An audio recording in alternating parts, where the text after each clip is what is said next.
Hello good morning. आज के हमार रेसिपি हलो एग কারি মশলা। একদম পাতলা ঝোল বানাবো ডিমের। তার জন্য আমি ডিম নিয়েছি কতগুলো, 3-4-5টার মতো সেদ্ধ করে নিয়েছি। আর এখানে নিয়েছি আমি আলু, পেঁয়াজ কুচি, আদা কুচি, রসুন, কাঁচা লঙ্কা পেস্ট বানাবো। আর এখানে নিয়েছি গোটা গরম মশলা, এলাচি, লবঙ্গ, সাদা জিরে, হলদি powder, Kashmiri red chilli powder, এটা নিয়েছি গরম মশলা powder, Kashmiri red chilli powder, জিরে পাউডার আর পরিমাণ মতো নুন। আর আলুটাকে আমি একটু ভাপ দিয়ে নিয়েছি। আর টমেটো কুচি করে নিয়েছি।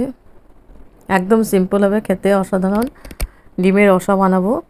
তার জন্য মিক্সিং জার নিয়েছি। মিক্সিং জারের মধ্যে আমি পেস্ট করে নেব আদা, রসুন, কাঁচা লঙ্কা, পেঁয়াজ, টমেটো।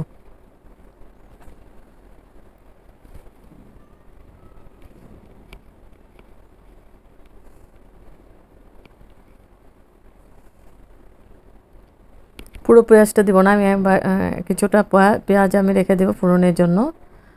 আর টমেটো, আদা, কাঁচা লঙ্কা দিয়ে দিলাম। দিয়ে এখন আমি পেস্ট বানিয়ে নিব। এখানে পেন বসিয়ে দিয়েছি, পেনের মধ্যে দিয়েছি সর্ষের তেল। সর্ষের তেল দিয়ে রান্নাটা করব। তেলটা গরম হয়ে গেছে, এখন আমি একটু নুন দিয়ে দিলাম। নুন দিয়ে আর একটু হলদি পাউডার দিব। ডিমটা ভেজে নেব লাল করে। আর ডিমটাকে আমি কাঁটা চামচ দিয়ে ফোটা ফোটা করে নিয়েছি যাতে ভিতরে মশলা ঢোকে।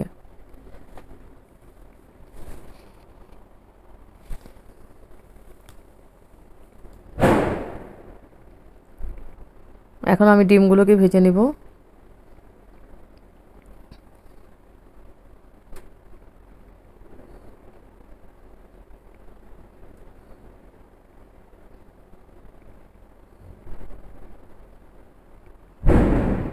আর এই ডিমের ঝোলটা দিয়ে গরম গরম ভাত, রুটি, পরোটা, নান, ফ্রাইড রাইস, সবার সঙ্গে, ফ্রাইড রাইস না সরি, সবার সঙ্গে খুব ভালো লাগবে খেতে।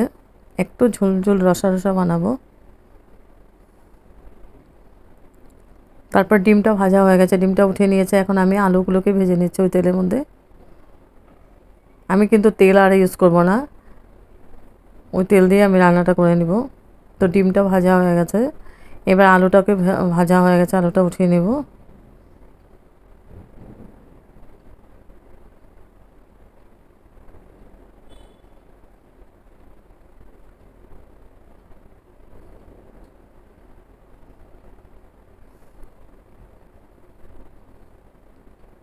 ওই তেলের মধ্যে রান্নাটা করব, আর তেল ইউজ করব না আমি। এখানে এখন ফোড়ন দিয়ে দেবো আমি গোটা গরম মশলা,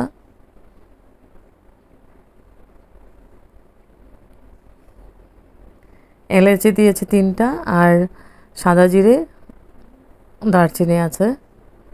ফোড়নটাকে আমি খুব ভালো করে ভেজে নিচ্ছি। তারপর দিয়ে দিলাম পেঁয়াজ কুচি। পেঁয়াজটা দিয়ে আমি পেঁয়াজটাকে লাল করে ভেজে নিব।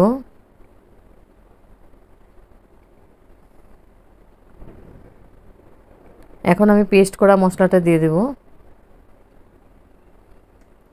পেস্ট করা মশলাটার মধ্যে আছে আদা, রসুন, কাঁচা লঙ্কা আর টমেটো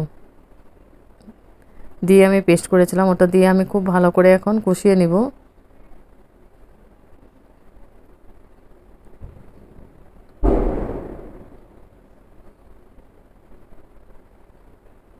আমি 2-3বার করে একটু একটু জল দিয়ে কষিয়ে নিব, তাহলে তেল কম দিলেও রান্নাটা খুব সুন্দর হবে। একদম তেল মশলা মনে হয়, কালারটাও সুন্দর আসে, টেস্টটা খুব ভালো হয়।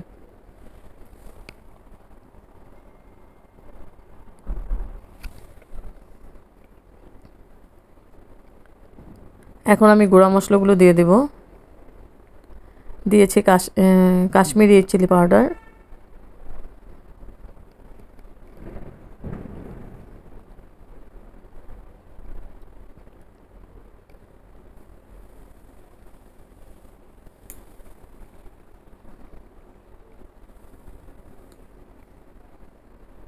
হলদি পাউডার,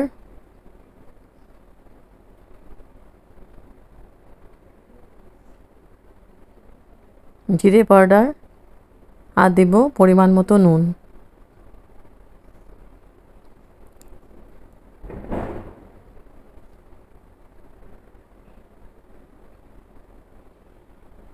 এখন খুব ভালো করে আমি মিক্স করে দেব।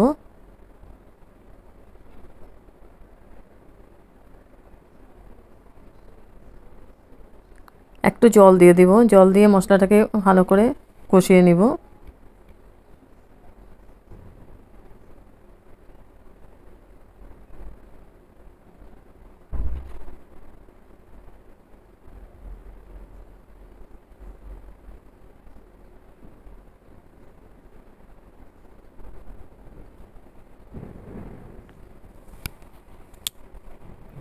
সামান্য পরিমাণে জল দিব, জল দিয়ে মশলাটাকে আবার ভালো করে নাড়াচাড়া করে কষিয়ে নিব।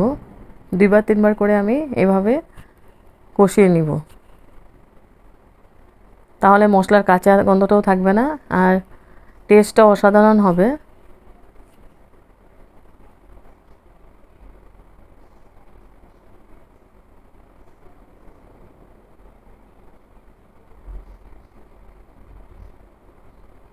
আর স্টিমটা আমি মিডিয়ামে রেখেছি, না তো মশলা পুড়ে যাবে।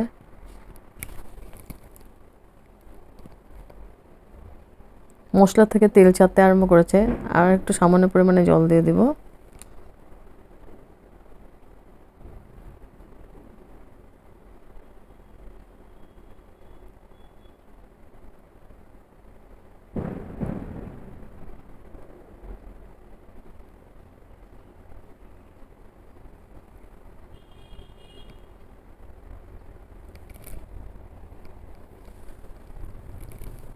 জলটা দিয়ে আবার ভালো করে নাড়াচাড়া করে কষিয়ে নিব মশলাটাকে।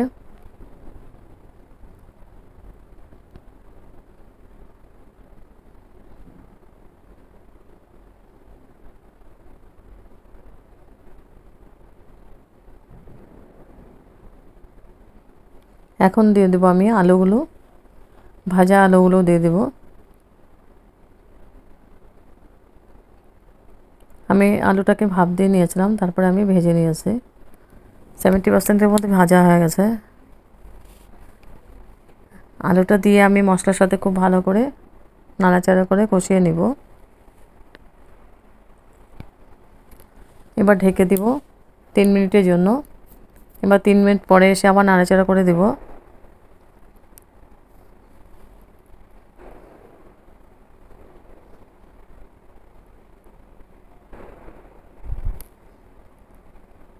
আলু সেদ্ধ হয়ে গেছে।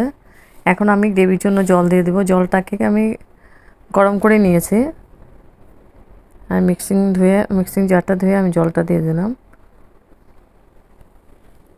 জল বেশি দেব না, মাখামাখাই হবে এটা। এখন আবার ঢাকা দিয়ে দেব 3 মিনিটের জন্য। এবার 3 মিনিট পরে এসে হয়ে গেছে আমার গ্রেভিটা। এখন আমি ডিমগুলো দিয়ে দেব।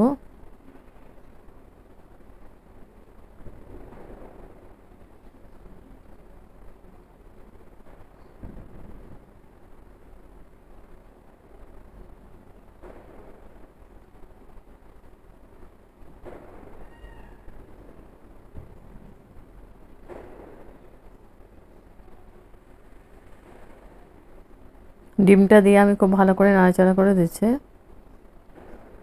এখন আবার ঢাকা দিয়ে দেব আমি।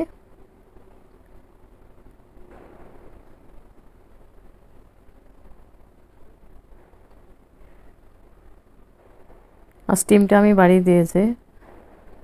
এখন দিয়েছি আমি গরম মশলা পাউডার।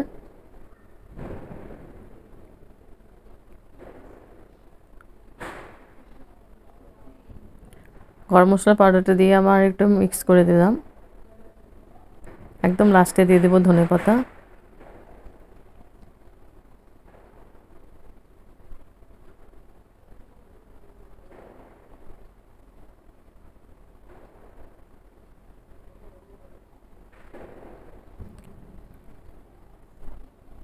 ধনেপাতাটা দিয়ে আমি হালকা হাতে একটু নাড়িয়ে দিলাম। এখন আমি ঢেকে দিব। ঢেকে আমি স্টিমটা বাড়িয়ে দিয়েছি। ওভেনটা অফ করে দিব। হয়ে গেছে আমার।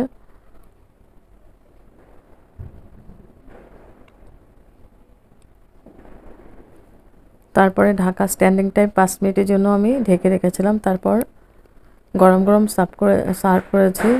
হেভি টেস্টি ডিমের রসা আলু দিয়ে। দেখতে যেমন কালারটা টেস্টি, দেখতে সুন্দর হয়েছে, খেতে তেমন টেস্টি হয়েছিল। আর একদম ইজি, তেল মশলা কম দিয়ে